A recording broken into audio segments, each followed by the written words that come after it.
So, Aliens Colonial Marines dropped. It's a game I know I've been waiting for a really long time, and as far as first-person shooter games go, it's not a bad game.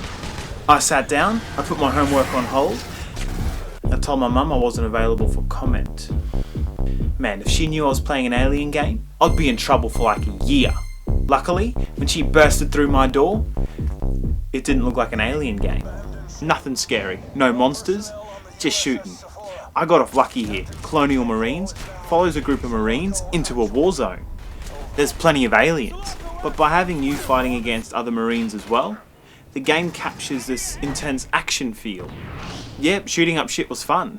There's a bunch of different weapons, and when I played through, the squad seemed to work pretty well for me. As a first-person shooter, I could totally recommend this, but as far as the Alien games go, it's left a lot of people really bummed out. So there have been heaps of attempts trying to make an Alien game fitting of the Alien movies, worthy of the Alien culture. I've already taken a look at Alien Trilogy on the Sega Saturn, supposedly kind of mashup between all three of the first films. So Alien Trilogy is a pretty good game.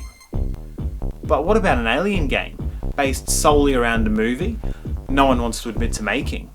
That's where Alien Resurrection on the PlayStation comes in.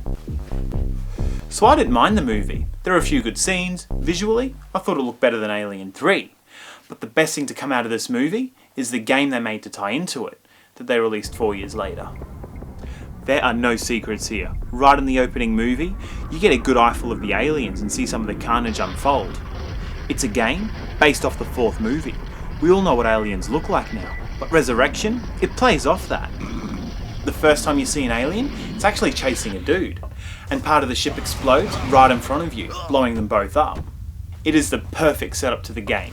Like sure, the aliens, they can kill you in seconds, but the ship falling apart around you, it just creates this sort of unexpected factor, always working against you.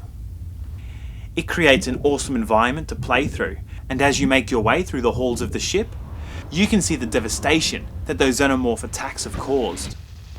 Hearing the screams and the gunfights echoing down those halls, you really don't get to interact with many humans.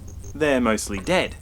The first living Marines you come across open fire on you, and the scientists pretty much scream good luck as they run past you. The humans are there, but obviously you'll be wanting to keep an eye on those slimy black creatures that appear out of the darkness, pouncing at you from behind doors and around corners.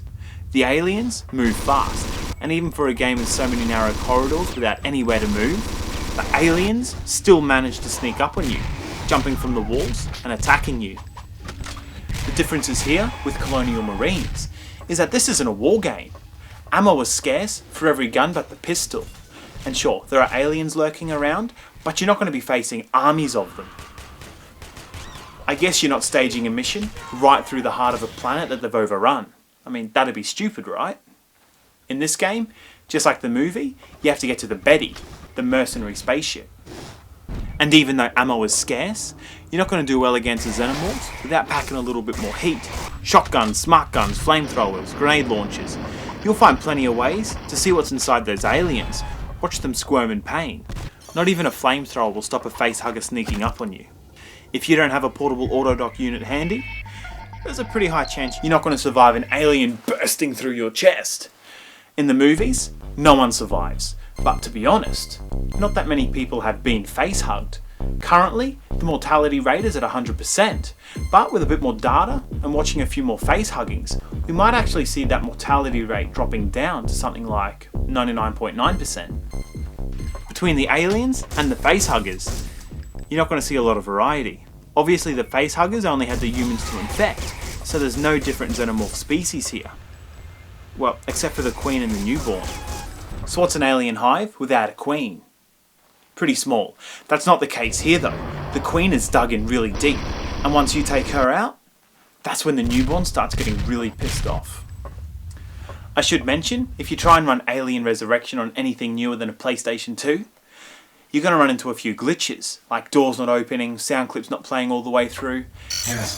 If you're playing it on a PlayStation 3, you can't actually even finish the first stage because of the bugs. Alien Resurrection came off the back of Alien Trilogy, about 4 years later, and it went from a dark, depressing spaceship to another dark, depressing spaceship. You got to admit, the Alien series, amazing consistency. Alien Resurrection has a few more years on it. Actually built in 3D when 3D started looking good. So Alien Resurrection as a movie didn't go down well with a lot of people. I thought the movie was pretty kick-ass. Totally unnecessary, but they actually had some money to make a really good looking movie. I really enjoyed the Alien series, and I don't think Alien Resurrection spoiled it.